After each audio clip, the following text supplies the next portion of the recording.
ሰላም ሰላም ውድ የፈለቀች ቤተሰቦች እንዴት ናችሁ? ሰላም ናችሁ ወይ?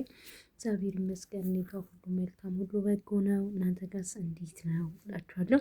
እንግዲህ የበዓል ዕለት ነበረ ይሄን ቪዲዮ የቀረጽኩት፣ ግን ያው ዛሬ ነው ስላልተመቸኝ ፖስት ማደርግላችሁ። እንዴት ናችሁ? ደህና ናችሁ ወይ? እንግዲህ ያው የኛ ቤት ዝግጅት እንደዚህ ነበረ። ይሄ እንግዲህ ከቡና ጋር ከሻይ ጋር ከንስኬፍ ጋር ምናምን የሚቀርብ ነው እና ያው እንግዶቻችንም ሲመጡ ነበረ። ጥሩ ነበር፣ በጥሩ ሁኔታ ነበረን ያሳለፍነው። ይሄ የሴቶቹ መጅለስ ነው፣ የሴቶቹ የሚቀመጡበት የሚስተናገዱበት ማለት ነው። ቢያንስ ከ50 ሴት በላይ ነበረ የመጣብን እንግዳ ማለት ነው። እና የሰውየው ለብቻ፣ የሴቶቹ ለብቻ፣ የወንዶቹ ለብቻ ነው። እኛ ቤት ደግሞ ማለት ነው በጣም አሪፍ ጊዜ ነበረ፣ እግዚአብሔር ይመስገን። ከዛ የምሳ ሰላጣ ምናምን አዘጋጀው እዚህ ጋር ማለት ነው። ከዛ ምሳኛ ቤት ነው የሚበላው። ለሴቶቹ ነው ምሳ ያዘጋጀሁት። ከዛ እንደዚህ ነው ሳህናችንን እንደዚህ ደረደርኩኝ፣ ደርድሬ ነበር ያደርኩት። እንደዚህ አስተካከልኩኝ ማለት ነው። ቢያንስ ከ30 ሰው ሴት ብቻ ከ30 ሰው፣ ወንድ ደግሞ ሌላ ቦታ ነው፣ እነሱም እንደዛው ናቸው። እና በጣም ብዙ ነው እኛ ጋር እንደዚህ በዓል ሲሆን። ከዛ በኋላ ደግሞ ትላላችሁ ወንዶቹ መጅለስ ሄድኩኝ ማለት እቃ የሚታሸግ ነበረ እዛ። እንግዳ መጥተው ምሳ ከበሉ በኋላ ሄድኩኝ ለማየት ማለት ነው። ሴትዮ ቼክ አድርጊ ብላኝ ሄድኩኝ። እዛ የሚታሸግ ነገር አሸግኩኝ። ከዛም በኋላ አስተካከልን መጅለሱ ማለት ነው። እንግዲህ ያው ሳንዱሽም አለ፣ ፍሩት አለ፣ ምን አለ። ይሄ እንግዲህ ጠዋት ላይ እንትን ያሉት ነው እላችኋለሁ። ከዛም በኋላ እዚህ ጋር ደግሞ ከመጅለሱ በሩን ስትከፍቱ፣ ትልቁን በር ስከፍት ቪዩን ላሳያችሁ። ቪዩያችን ሰፈራችን ያምራል እና የሁላችሁ ቪዩ መጀመሪያ ስትከፍቱ ሰፈራችንን ያው እንደዚህ ታዩታላችሁ። በነገራችን ላይ ወደ ውስጥም በዚህ በኩል ያለው የልጁ መጅለስ ነው። ይሄ ትልቁ የገባሁበት የሰውየው መጅለስ ነው። ቪው ደግሞ ከፊት ለፊት ያለው ይሄንን ይመስላል ውዶች፣ ይሄንን ይመስላል። ከዛም በኋላ ትላላችሁ ደግሞ በዓሉ ካለቀ በኋላ ወደ ገጠር አቀናን። ለምን አትሉኝ? እዛ የቀረ እንግዳ አለ፣ እዛ ቤተሰብ አለ። ስለዚህ እነሱን ደግሞ ግዴታ ሰላም ማለት ስላለባቸው፣ እንኳን አደረሳችሁ ማለት ስላለባቸው፣ እነኛ ወደዚህ መምጣት ስለማይችሉ እኛን ኔር ነው። እዛም ቤት አለንም፣ በዛውም እነሱን ሰላም ለማለት ሄድን ማለት ነው።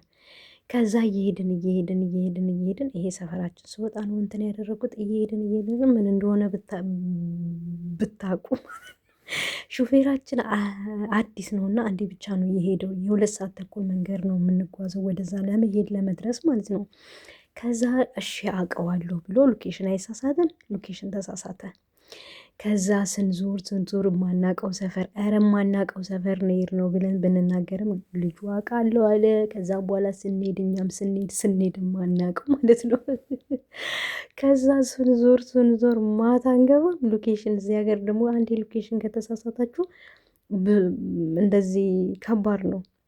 እና ከዛም በኋላ በቃ የማናቀው ሰፈር ሄደን አልኳችሁ። ስንዞር ከጓደኛዬ ጋር እየሳቅን በዛው ምን ቪዲዮ እየቀረስኩ ነበረ።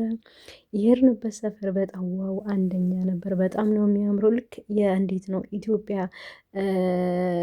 እርሻ ታርሶ የሆነ ቃርሚ ምናምን ሲሆን ነበር እንደዚህ አይነት ስሜትን የማየው ኢትዮጵያ ነበርና በጣም ደስ ይላል። አየሩም ትንሽ ያው ቀዝቀዝ ያለ ነው።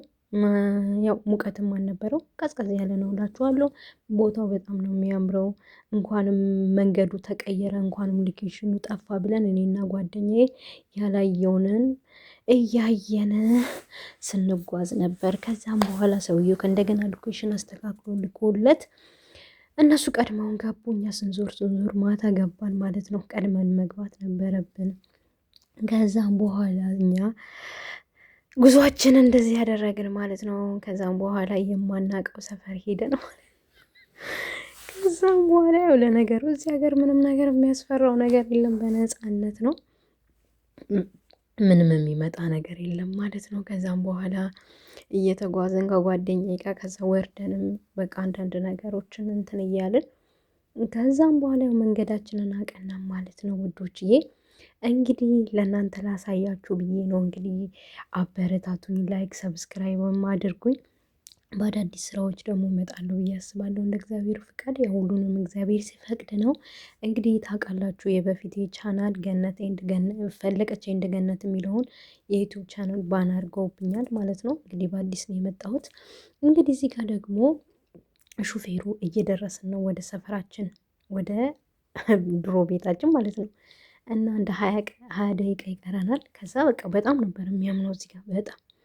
ከዛ ያው ወርጄ ብቀርጸው ደስ ይለኝ ነበር፣ ግን ያው እዚህ ጋር ደግሞ እንትን አይደለም፣ ይኸው እጄም እየገባ ነው ማለት ነው እናላችኋለሁ። ከዛም በኋላ ያው እየሳቅን ምን እያለን ያው እንደዚህ አይነት ነገር ስታገኙ ትስቃላችሁ፣ ራሳችሁንም የሆነ ደስተኛ ታደርጋላችሁ። ምን አባቱ ስራ ብቻ ለምን አንዳንዴ እንኳንም ተሳሳተ እያልን ያው ዞሮ ዞሮ ቤትም ስራ ነው የሚጠብቀን። እዛ ሄዳችሁ ጽዳት ታጸዳላችሁ፣ ምን ትላላችሁ፣ ዕቃ ታስተካክላችሁ፣ ብዙ ነገር አለን። ደግሞ ቆይተናል፣ 2 ወር ሆኖናል ከሄድን ነበርና ያው ገብተን ለማረፍ ነበረ። ግን ያው ደግሞ ተሳሳተ ልጁ።